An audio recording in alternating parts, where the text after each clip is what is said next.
Alright, today we're going to show you how to fix the stuttering problems in Far Cry 3 if you are an Nvidia user, and especially if you're an Nvidia Sli user. So let's go ahead and get started.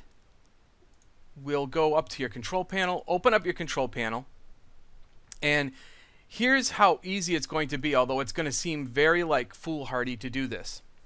We're going to, whatever you choose for any of your other settings. Now I've watched at least 25 videos online on how to fix the stuttering problem. I've used all of these methods, and to some extent some of the stuttering and or performance increases did happen, but not to the extent of eliminating the stuttering, not to the point of increasing the quality of the experience, especially for Nvidia users, because this is an AMD game title, an exclusive title, and you know, sometimes those games aren't optimized for Nvidia platforms that well. But Nvidia has an incredible set of tools in their drivers that will allow you to not only fix the problem but enhance it. So it doesn't matter what all of these other things are, but we're going to go to Anti-Aliasing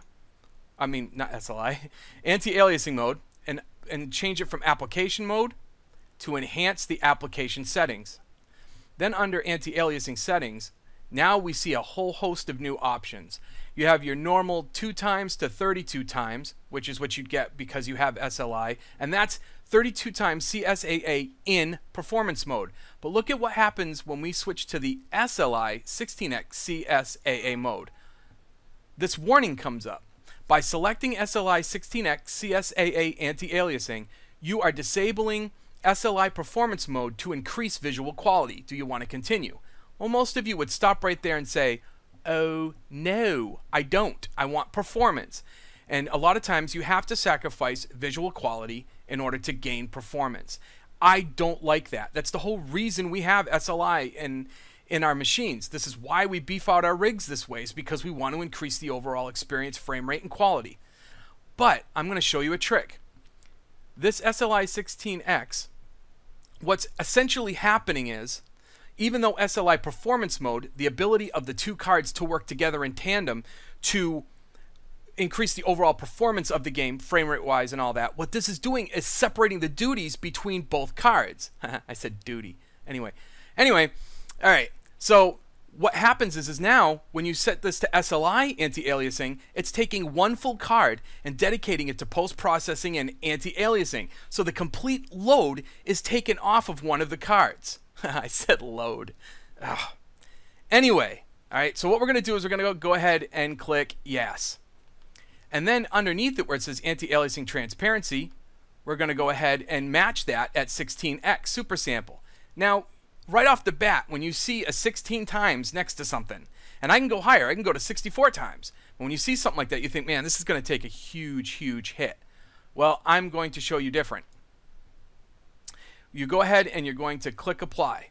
Now, seeing as I have, I'm using a program to do the desktop version of this, it will not record the in-game footage at the right resolution, right frame rates, and all that stuff. So I'm going to have to cut away and record what I've done in another program, but it will be with all of these settings, and I will also go over the settings that are in the game that you need to change in order to have good performance. So I'll see you in a moment. Okay, so we're going to go ahead and go into the options, into video, and you can see everything set fairly high, even kept DirectX 11 on, because most people said that that didn't even make a difference switching it to 9. Msaa Anti-Aliasing I've turned off. My alpha to coverage is at standard. Now why would I turn Msaa off? Well, it's telling the game that you don't have to render this. It's going to allocate resources to other things. In my video quality, everything's set to ultra, and we'll go ahead and take a look. Now see, what's happening is all the anti-aliasing that's rendering on the screen right now is being rendered by that second card in that SLI mode, and it's 16 times. So even though I'm using fraps and it cuts my frame rates down a little bit using fraps, I wanted you to see the overall quality of what I'm running. When I'm not running fraps, it's a pure 60 frames per second. And it absolutely looks stunning, and I didn't have to make any other sacrifices other than in-game turning the anti-aliasing off, which didn't matter because now I have a whole graphics card that's doing that. This is especially good to those that may even have lesser cards in the GTX series.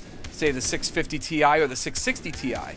Now, where normally you would have to probably with a 650 Ti, even in SLI mode, you'd probably be only at medium settings with 4x anti-aliasing set in game.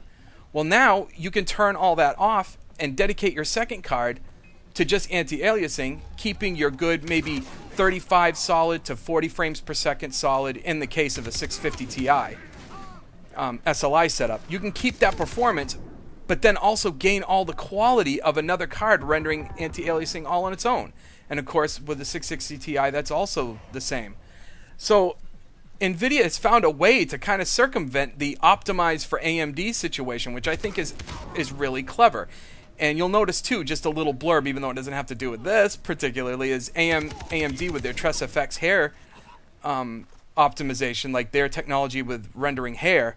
Well, AMD's already come out, Nvidia's already come out with a new way of doing that also with less resources. So that was just a look at how to fix Far Cry 3. I know a lot of people out there have had problems, and I know this is only specific to Nvidia and SLI users, but I hope that you have fun playing this game, and I will see you next time.